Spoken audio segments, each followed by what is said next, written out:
There are wars that do not begin with an explosion. No smoke, no fire, no bodies, no ruins. And yet those wars decide the destiny of an entire species. If you believe the story of this world begins with humanity, then you have already missed the most important opening chapter. Because before Adam ever took his first step on the earth, before mankind learned good and evil, this planet was already a battlefield. And that war did not end with total destruction. It ended with a quiet warning that still echoes to this day. Picture a world with no humans, no cities, no human language, no memories written into history books. But that world was not empty. It belonged to beings with intelligence, with strength, and most importantly, with the power to choose. They were not angels because they could make mistakes. And they were not humans because they existed long before us. They were given freedom, and that freedom became the earth's first test. At first, there was still order. Gratitude existed. Obedience still meant something. But freedom, when it is not anchored in humility, always gives birth to a dangerous question. Why do I not deserve more? That question does not arrive like a direct challenge. It slips in softly, almost reasonably, like an ordinary thought. And because it feels so ordinary, no one stays on guard. From that question, another thought forms. If I deserve more, is the current order still right? Once order is questioned, the memory of the one who gave them power starts getting pushed into the background. Comparison replaces gratitude. Ambition replaces responsibility. And when power is no longer seen as a gift, but as proof of superiority, the collapse is already scheduled, even if no one can see it yet. The first war on earth did not break out because there were not enough rules. It broke out because there was too much ego. Not because darkness overcame light, but because light was turned into a tool for self-exaltation. Those who were once upright began to believe they were different.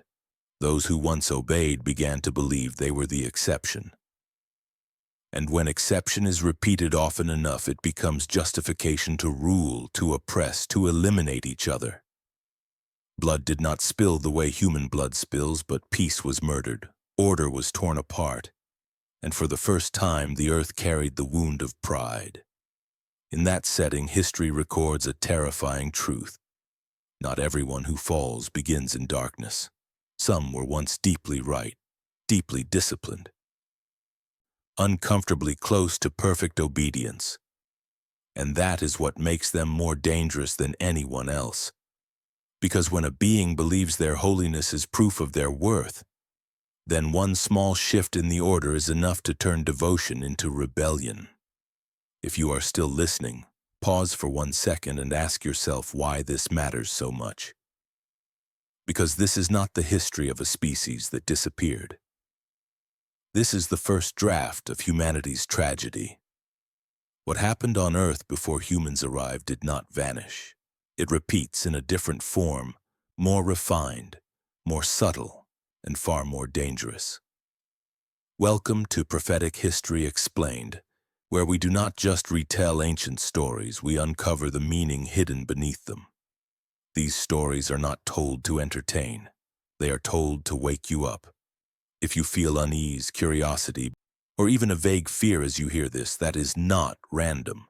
Because this story is not about them. It is about us. And this is only the beginning. Because after that first war ended, something even more dangerous was left behind on the earth. An idea that never died. A fire that no longer burns down fortresses, but burns the inside of a person. An enemy who does not need an army, only a whisper. If you want to understand why humanity was placed at the center of this war, why a fragile creation formed from clay was chosen, and why the one who once worshipped the most became the most dangerous enemy of mankind, subscribe to Prophetic History Explained right now. Your support is what pushes us to keep bringing you stories that are deeper, more truthful, and even more unsettling stories from a history we thought we already understood. Falling rarely shows up wearing the face of sin from the start. It does not knock with chaos, and it does not arrive with obvious actions that make danger immediately clear. Instead, falling often begins in something that looks completely right, proper, orderly, correct. So correct that no one suspects they are standing at the edge of the cliff, and that is why it becomes the most dangerous kind of collapse in the history of every free-willed creature. When a species or an individual is given the ability to choose, the greatest test is not separating right from wrong. It is separating obedience from self-satisfaction. In the beginning, obedience is offered with gratitude. A person bows because they know every gift comes from above. But over time, if that bowing is not paired with real humility, it can quietly deform. Obedience stops being a response to grace and becomes evidence of personal worth. And then the most dangerous thing appears: comparison. Comparison does not make a person or any creature sin right away. It only whispers, "I did better." Then that whisper becomes, "I am different." And when that difference is repeated long enough, it hardens into, "I deserve to be higher."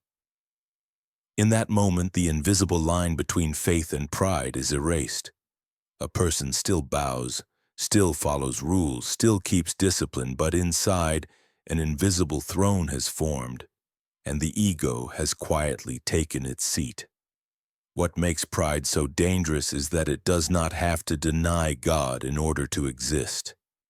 It only has to redefine the relationship with Him.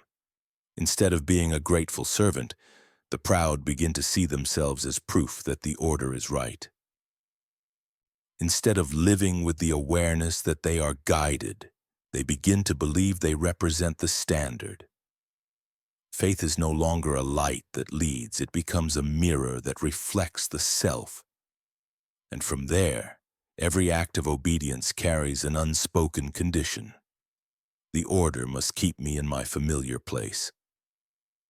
The history of falling reveals a bitter paradox. The ones who fall the furthest are often not the undisciplined. They are the ones who were once the strictest with themselves. They do not break the rules.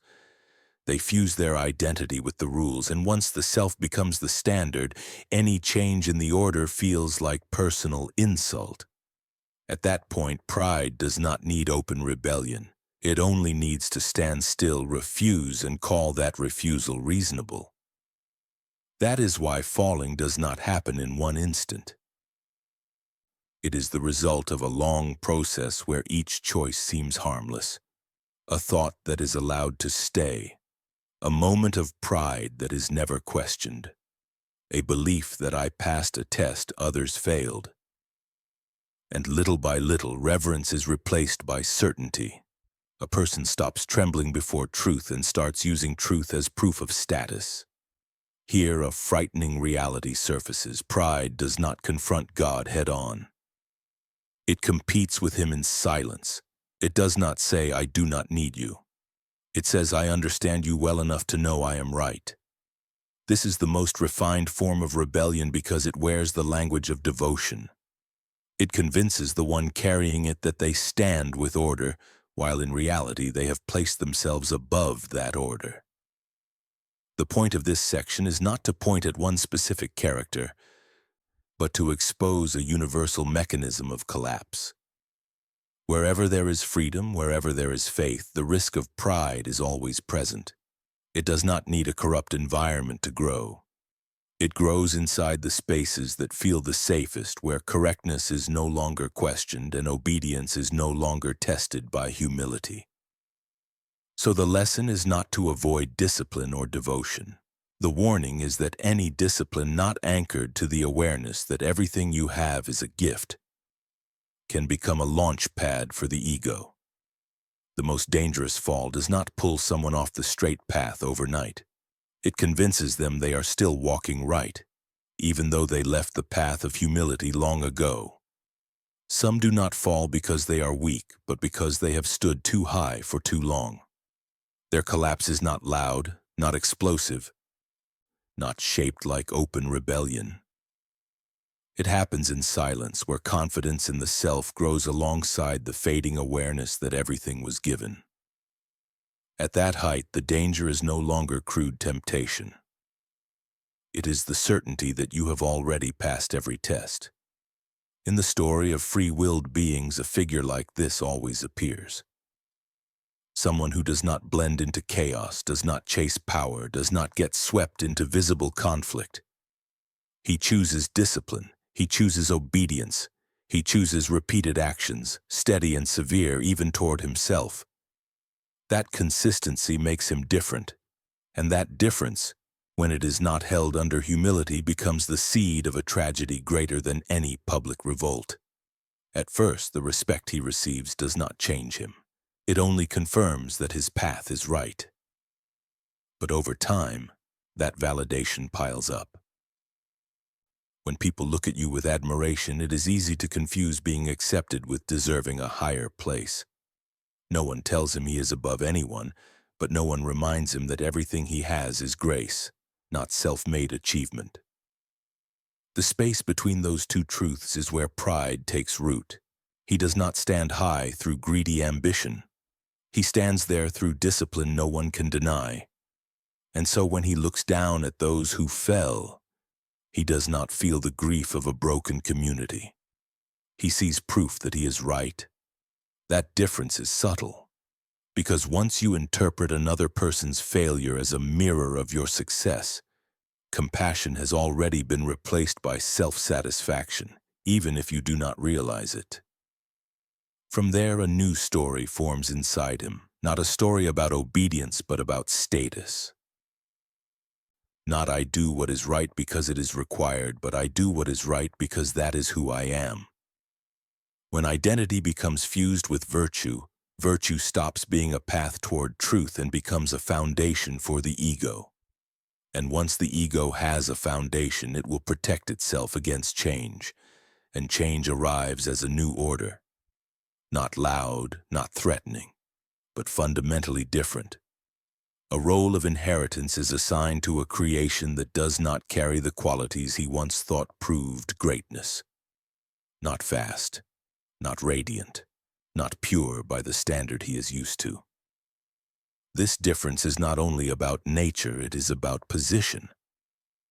It forces a question he is not prepared to face. Was my devotion meant to place me at the center? In that moment, falling does not happen through action. It happens through stillness. He does not attack.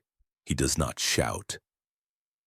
He simply refuses, and that refusal is wrapped in logic that feels reasonable, comparing origins, weighing substance, appealing to the familiar order.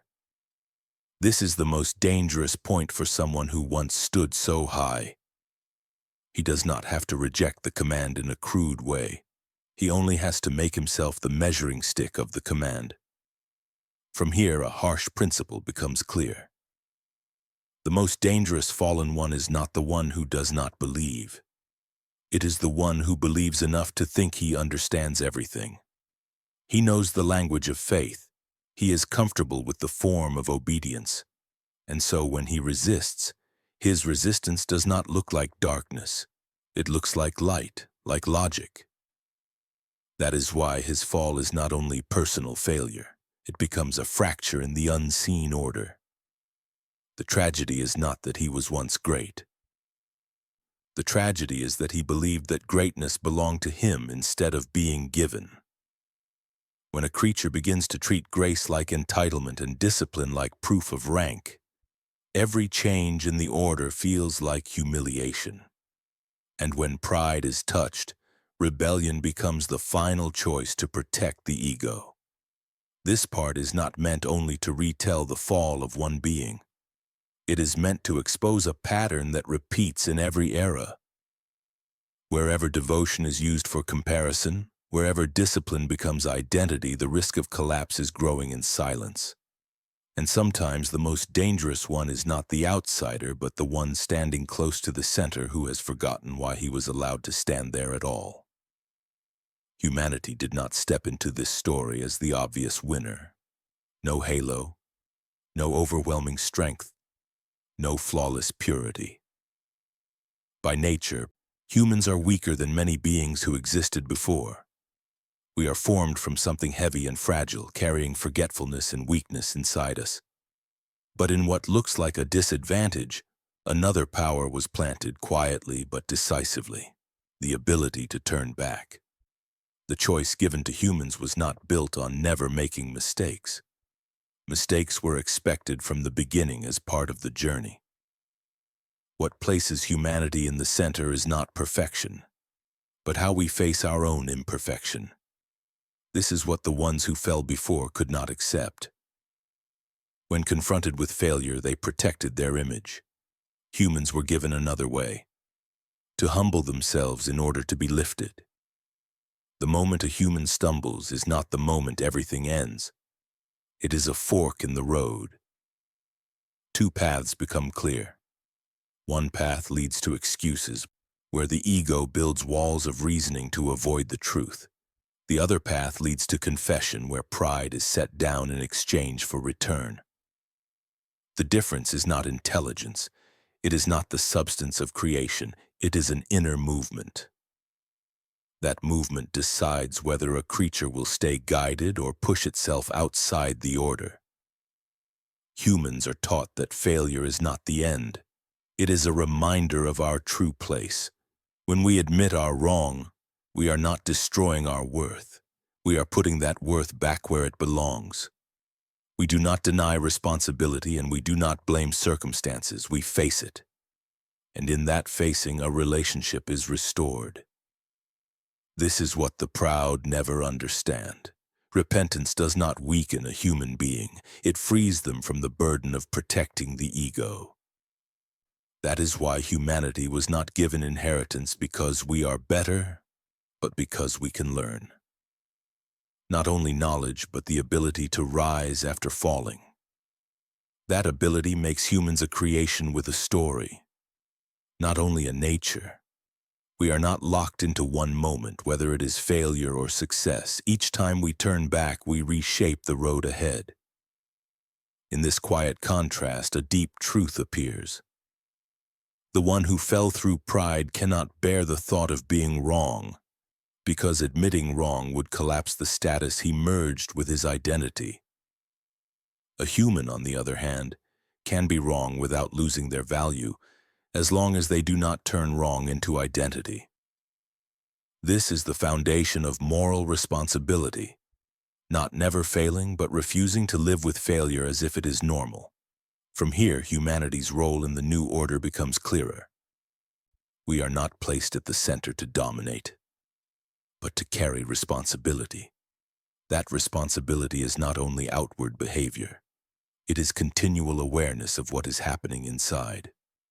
Every choice becomes an answer. Every return becomes proof that this order is not built on rigid perfection, but on mercy tied to justice.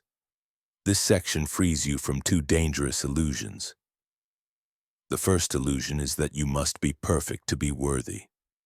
The second illusion is that once you fail, there is no way back. Both lead either to despair or to pride, and both shut down personal responsibility. The human path sits between those extremes. You can fail, but you do not have to be defined by failure if you choose to return.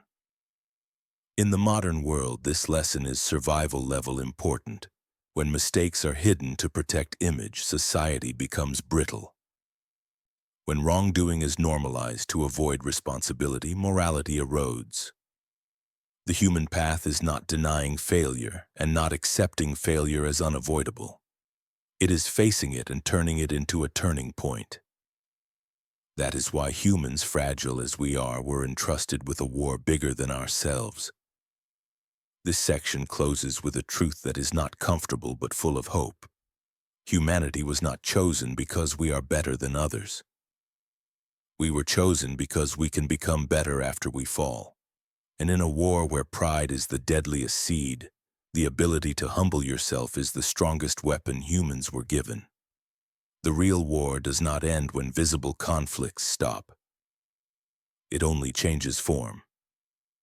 When the noise of power is gone and the collapse of outward order is over, the battlefield moves inward to the hardest place to detect: the mind and the heart.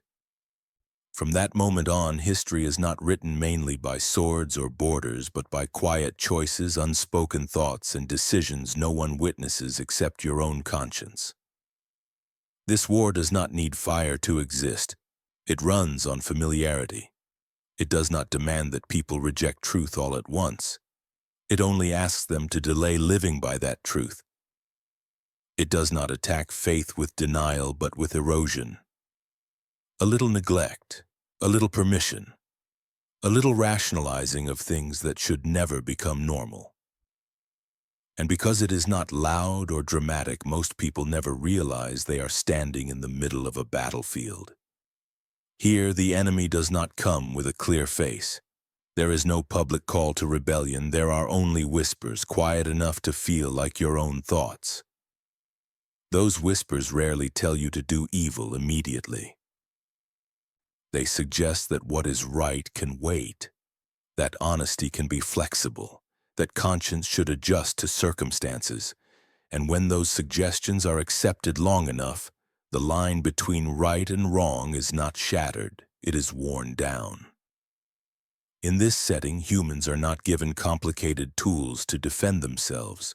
They are given simple things that require constant alertness, repeated reminders, small actions with direction, ordinary habits that form an invisible boundary between awareness and drift, not to make people perfect, but to keep them from forgetting they are living inside a war.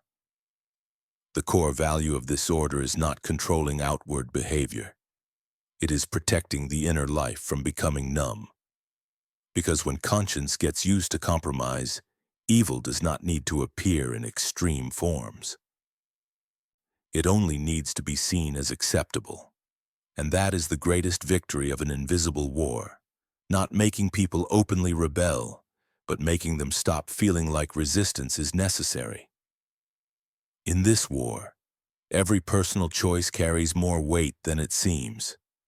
Choosing honesty when no one is watching, holding back anger even when it feels justified, stopping to remember what is right instead of sprinting toward what is convenient. Those moments are not recorded in history books, but they decide the direction of an entire life. And when enough individuals choose awareness, history itself changes in ways no one expects. This war also exposes a hard truth. No one is forced to lose. Whispers only gain power when a person gives them agreement. No one is dragged off the straight path by violence. Every turn begins with an inner permission. That is why, when everything is finally revealed, there will be no place left for excuses. Every soul will stand before its own chain of choices, not hidden behind circumstances or outside influence. Here, justice and mercy do not contradict each other. Justice assigns responsibility to each choice. Mercy opens a door for return when someone realizes they have drifted, but that door does not open on its own if a person refuses to admit they are off course. The invisible war, then, does not end with a forced victory, but with a clear separation between those who choose awareness and those who choose drift. The end of this war will not remain quiet. A day is coming when what was hidden will have nowhere left to hide. Whispers that were accepted as personal thoughts will show their true nature. Arguments used to delay what is right will lose all weight, and then no one will be able to say they did not know. Only truth will remain, exposed and non-negotiable. But because this war has an ending, every moment right now matters. Each time you choose awareness over convenience, you push back darkness one more step. Each time you hold on to humility against the temptation of ego, you extinguish the very fire that once burned through an order before humans ever existed. In the end, victory does not belong to the loudest person or the one most convinced they are right. It belongs to those who keep humility in silence until truth is fully revealed. The biggest lesson is not that you must become perfect, but that you must keep the ability to examine yourself. Humans were not chosen because we never stumble. We were chosen because we can turn back after we stumble. In a world where everyone is trying to prove they are right, the strongest act is sometimes admitting you were wrong. In a society where ego is constantly being fed, humility is no longer an optional virtue. It becomes a survival shield. Applying this to everyday life does not require grand gestures. It starts in small moments. Pausing before you justify yourself, listening before you judge, checking your motives before you declare that you are right. It means refusing to let faith, knowledge, or morality become a tool to lift your ego above others. It means choosing awareness in a world that is used to compromise, where the line between right and wrong is not broken loudly but slowly worn down. This invisible war will not end in a single day, and no one wins it with good intentions alone. But every time you choose humility over self-exaltation and awareness over surrender, you are standing on the side of an order established long ago, an order where pride never has a place.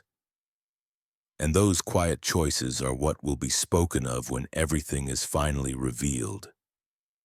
If you feel these stories are not only meant to be heard but to hold up a mirror to your own life, join the Prophetic History Explained community so we can go deeper into the history of the prophets, the invisible battles of faith, and the lessons that still matter today. Do not forget to subscribe to support us so we can keep bringing you content that is deep, truthful, and meant to awaken conscience in the videos ahead.